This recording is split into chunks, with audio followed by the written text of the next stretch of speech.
กราบสบายดีแล้วก็สวัสดีทุกคนที่กำลังติดตามพักชมเรายินดีต้อนรับสู่ซองอาคาน้อยเนาะคือวันนี้เราจะพาทุกคนเข้ามาป่ากันเนาะคือเราจะมาซองสัตว์เนาะบางทีเราจะได้เจออีเห็นบ่หรือว่า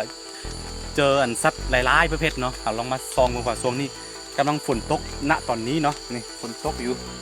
ณตอนไทยทำอยู่ฝนตกเนาะอาจจะเข้ามาซองเบิ่งแต่ว่าสิ่งที่ควรระวังที่สุดในการเข้าป่าช่วงหน้าฝนแบบนี้เนาะต้องคือตัวตะขาบหรือว่าตัวขี้เข็บแล้วก็งูเขียวหางไหมมีอย่างเนาะมันจะนอนบนต้นไม้แล้วก็ส่วนตัวตะขาบต้นตะขาบเนาะเวลาฝนตกเช้าแล้วมันจะออกมาหากินนะจะออกมาหากินตัวแมลงมีอย่างบ่เนาะเพราะฉะนั้นต้องใส่กระผ้ารองเท้าผ้าใบหรือว่าเกระโบกนั่นนะเนาะต้องแบบเซฟตัวเองไว้ให้ดีพอสมควรเนาะแล้วก็สำหรับคนที่บ่เคยเข้าป่าเนาะครับบ่แนะนำให้เข้าป่าช่วงหน้าฝนแบบนี้เนาะมันค่อนข้างอันตรายเลยทีเดียวเนาะตอนนี้เราก็สงสารตากล้องก็ไม่น้อยนึงมืออื่นก็มีเสียงอีกเนาะ โอเคทุกคนเราจะไปซองสัตว์กัน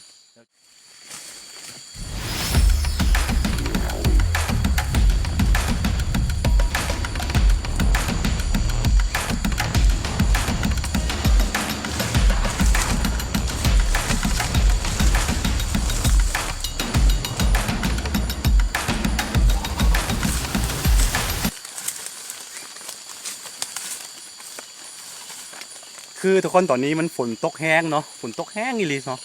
ตอนนี้เมื่อกี้นะตกแห้งเลยตอนนี้มันจะเศร้าได้หนึ่งแต่ว่ายังตกอยู่เนาะเพราะฉะนั้นสิ่งที่คนระวังอย่างที่บอกไปเนาะเรื่องงูเขียวบอเพราะว่างูเขียว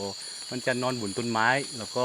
ตะขับมันจะอยู่พื้นดินเนาะต้องระมัดระวังหลายๆสิ่งเนาะตอนนี้ก็ไปซองสัตว์กันเนาะทุกคนเดี๋ยวเจอกัน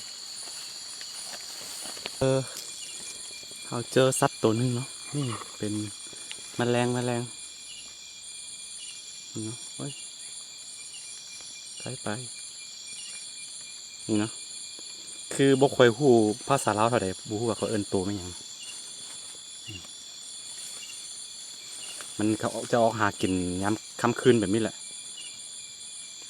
แล้วก็มันจะส่งเสียงห้องนันดังสนั่นไปทั่วป่าเลยที่นี่นี่คือแมลงคือในหน้าฝนในแห้งออกหลายเนาะนี่ทุกคน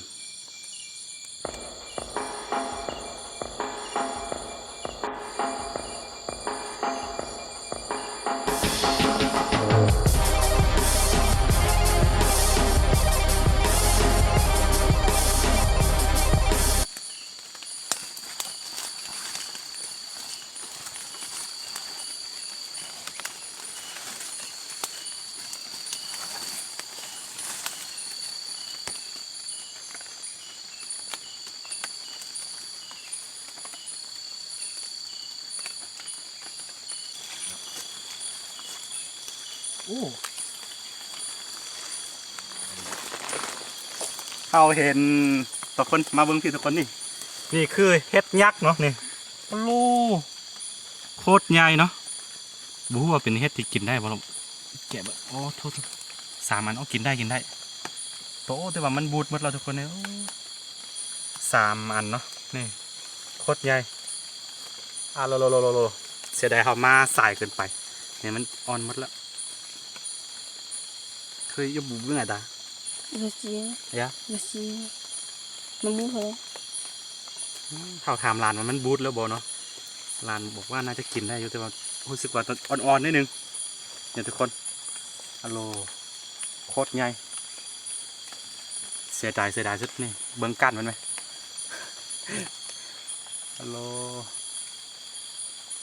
ใหญ่อีหลีเนาะนี่คือเห็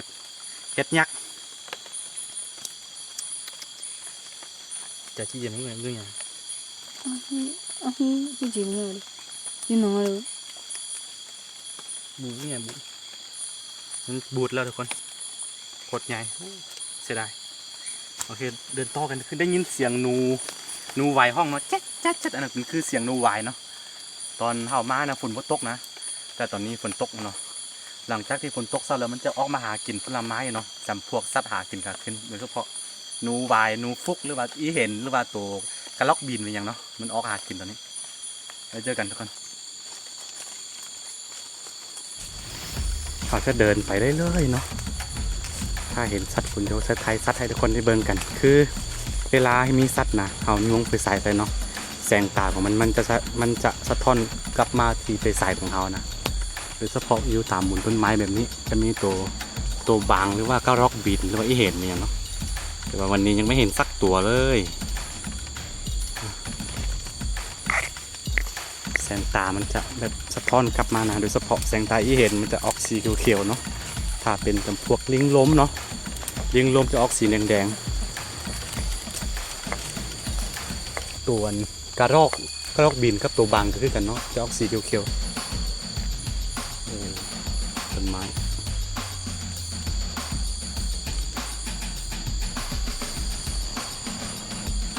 ท้ายไปเรื่อยๆเนาะกับการเดินป่ายามค่ำคืนแบบนี้แล้วก็บางเทือกกับแบบเฮายังตกตะลึงกับแสงของแมงมุมเนาะ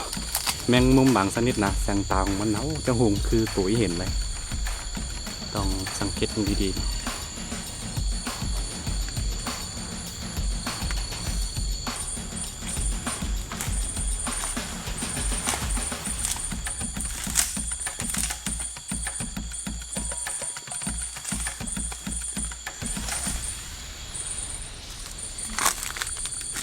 คือเวล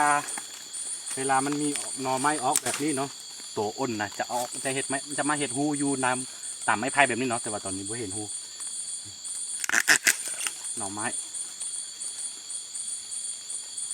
เป็นอาหารชั้นดีของตัวอ้นเนาะแต่ตอนนี้มันบ่มาเห็ดหูนี่คือผีเสื้อกลางคืนว่าแม่งกระเบื้อตามภาษาลาวเนาะนี่มันจะออกหากินยามกลางคืนเช่นกันคือเฮาสังเกตได้จากไฟฉายมันจะตามันจะหุงๆเนาะมันสะท้อนกลับมาไฟฉายนะแต่ว่าเวลาเอากล้องถ่ายมันสิบ่เห็นดี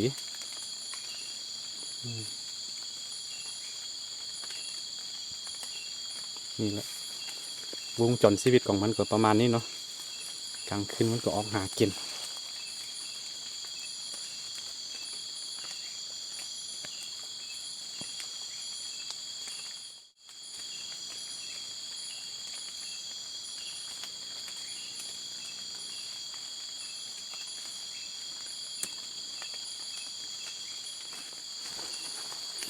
เราจะเดินไปเรื่อยๆทุกคนคือต้องบอกควายนิดนึงบอกแห้งก่อนเดี๋ยวมันจะหนีหมดจำพวกสัตว์คืออย่างที่บอกไปเมื่อกี้เนาะตอนนี้ฝนตกนะฝนตกก็เลยว่ารู้สึกว่าตัวอีเห็นว่าตัวบางตัวกระรอกบินมันยังมันไม่ค่อยออกมาหากินว่าส่งฝนตกฟ้าห้องฟ้าลมอันนี้มันสิบ่ออกมาหากินนะมันสกให้ไปนิดนึงเหมือนนี้แต่ก็บ่เป็นยังถือว่าเป็นการเดินป่าเนาะ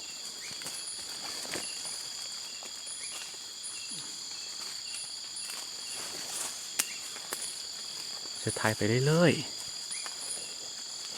ๆอย่างน้อยก็ให้ทุกคนได้เห็นว่าการเดินป่ายามกลางคืนแบบนี้มันมีความสุขแบบหนึ่งทุกคนถึงฝนจะเปียก แต่ก็มีข้อเสี่ยงมีอันตรายมากมายก็ตามแต่ก็เป็นความสุขไปอีกแบบหนึ่งของคนป่าคนดอยเนาะ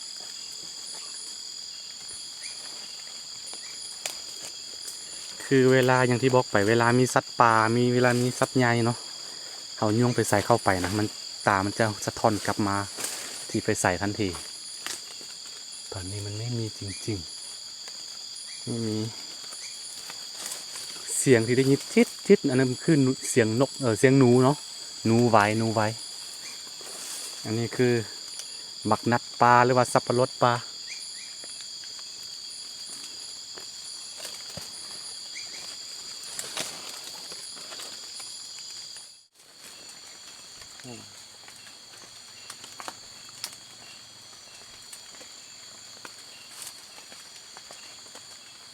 มอง นี่ก็มอเยอะเลยจ้ะ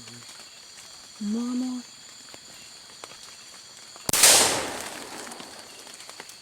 ขนมบก มันก็ขี้เลย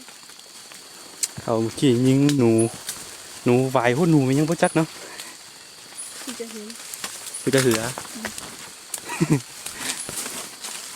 หลานไส้บอกว่าเป็นหนูธรรมดาเอาไม่เห็นตกมันออกมาหากินผลไม้นะ ที่จะ มันคือ ที่จะเห็นใช่ไหม หืม มันเจอมันอะไรคือมึงเอาดูดิ นี่ ฮะ นี่เหรอโอเคขอโทษขอให้น้ำจะมีภาษาค่าผลน้ำนี่มันกลิ่นมากนี่นะเอาต้นนี้ซอกบ่เห็นดูหัวอยู่บนไหนมันกระเด็นไปทั้งเดียว ไม่ใช่ มันตกในนอนไหนจะมาเชื่อ ไม่ใช่เลยที่ทำอะไรได้เนี่ย ตอนนี้ซอกบ่เห็นทุกคนซอกตัวหนูวายอะหนูมีอย่างโอ้เสียดายเนาะฝนตกนะเป็นฝนบ่ตกเป็นผลไม้ปลาล้นบักได้หลายกินตอนนี้เราซอกตัวหนูก่อนวางยิงมันละแต่สีได้แต่ยังไง ก็ช่วยอยู่สิ นี่นะนี่เลือดเนาะใส่ ทำอะไรอยู่สิ นี่คือทึกแน่นอนเราตายแน่นอนแต่บูว่ามันล้นไปทางใดนี่คือไส้ของมันเขียวสิซอกหางกันมันเละหมดเนาะเฮายิงระยะใกล้พดประมาณ6 เมตรนะเละหมดกินหมดได้ แล้วก็ตัวน้อยคิดว่ามันตัวใหญ่เนาะตัวน้อยๆหนึ่งเขาบ่สามารถกินมันได้ ต้องทิ้มมันเสียดายแล้วก็ขอโทษขออภัยนำเนาะคราวนี้ยิงมันไปแล้วที่จริงก็กินได้แต่ว่ามันเละไปมันเฮาสิบ่เอาไปเนาะเฮาสิทิ้มมันเสียดายคือกันเฮายิงเลยพี่นี่นะเห็นตามันเนาะโอเคทุกคนทิ้มมันเละแล้วโอ้เสียดายฝนตกพี่น้องเอ้ยคันฝนบ่ตกแบบนี้นะผลไม้ปลาปักได้หลายจะมีตัวอีเห็นแล้วว่าตัวบังมันยังไม่กินตัวนี้บ่เห็นสักตัวเห็นตัวเดียวเนาะตัวเดียวกับตัวน้อยๆหนึ่งผลไม้ปลาเยอะเลยทีเดียว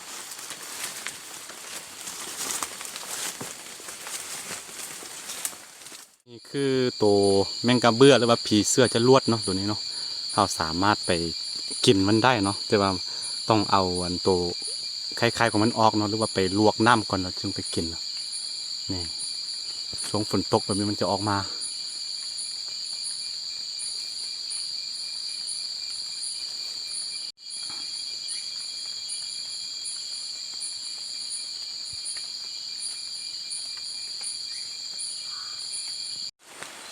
โอ้ฝนตกพี่น้องไหมฝนตกตอนนี้เรามาลบฝนอยู่กล้องนี่เนาะเป็นเครือไม้เป็นต้นไม้บังแบบนี้เราฝนตกแห้งพี่น้องเลยสงสารตากล้องเนาะตากล้องพรุ่งนี้มีเสียงมีสอบแต่ว่าตากล้องมานำมาเดินป่าต้องขอโทษขออภัยนำทุกคนเนาะวันนี้เพราะว่าฝนตกแล้วก็บ่เห็นสัตว์มันอย่างเลยเราบ่เห็นมันอย่างเลยเห็นยวงเห็นอันตัวบางตัวหนึงที่ว่ามันค่อนข้างสูงไปแล้วก็ไว้เนาะไทยบ่ทันเอาไว้โอกาสหน้าเขาจะไปไทยให้เบิ่งตอนนี้หลบฝนนิดนึงหลังจากนั้นฝนเศร้านิดนึงเขาจะกลับบ้านเนาะฝนตกพี่น้องเลยเสียดายของบ่ได้ไม่อย่างนะคือที่จริงก็เป็นกันมาเดินป่าเด้มาหากินได้เนาะทุกครั้งที่เข้าป่าต้องมีอาวุธอยู่แล้วนะแต่ว่าเขาเพียงแต่ว่าเขาบ่ไทยให้ทุกคนได้เห็นกันซื่อๆเนาะเวลาเข้าป่าแบบไม่ต้องมีอาวุธป้องกันตัวนะรับหนึ่งกว่าจะมีในป่าแบบไม่ต้องมีจำพวกสัตว์ที่ราซาของป่าเนาะมันมีแน่นอนอยู่แล้วนะแต่ว่าตั้งแต่ว่ามันจะอยู่ที่ใดที่หนึ่งซื่อๆเนาะเพราะฉะนั้นต้องมีเวลาเข้าป่าต้องมีแบบอาวุธประจำตัวอาวุธป้องกันตัวเองเนาะอย่างเช่นมีดก็ได้หรือว่าอาวุธที่เป็นปืนนี่ก็ได้เนาะก็มีปืนอยู่ตรงนี้เนาะแต่ว่าเราประเทศไทยเบิ้งประเทศไทยให้ทุกคนได้เห็นกันเนาะโอเคทุกคนสำหรับมื้อนี้ก็สิกลับแล้วเนาะฝนตกแห้งเนาะคลิปนี้ก็สิมีประมาณนี้เนาะคันผู้ใดมักแล้วก็อย่าลืมกดไลค์กดติดตามซองอาคาน้อยเนาะเผื่อบ่ได้พลาดวิดีโอแม่ๆจากซองอาคาน้อยเนาะแล้วเจอกันใหม่ในคลิปหน้าสำหรับคลิปนี้ไปก่อนทุกคนวันนี้ฝนตกแห้งต้องหาทางกลับบ้านคือลืมบอกเนาะเราจะฝากทางไทยนิดนึงเนาะเวลาเข้าป่านะแบบไปทางใดก็แบบมันคือกันหมดนะเพราะฉะนั้นแบบโอกาสแบบสิหลงป่านี่โอ้ค่อนข้างหลายเลยทีเดียวเนาะเพราะฉะนั้นต้อง ระมัดระวังในการลงป่านิดนึงถ้าพื้นที่ใดหรือว่าป่าเขตใดที่เราบุกเคยไปเราต้องมีแท้ก็เอามีดไปน้ำเนาะเอามีดทางไปทางที่เราไปนะเวลาป่านี้ลงมาเนาะเราจะสามารถหาทางกลับบ้านได้เนาะเพราะว่ายามกลางคืนแบบนี้เราบ่เห็นเลยมันมืดไปหมดทุกด้านนะเราเบิ้งไปทางใดก็คือได้ว่าทางเดียวมันหมดเนาะต้องระมัดระวังนิดนึงโอเคไปก่อนทุกคนเดี๋ยวเจอกันในคลิปหน้าเนาะสบายดี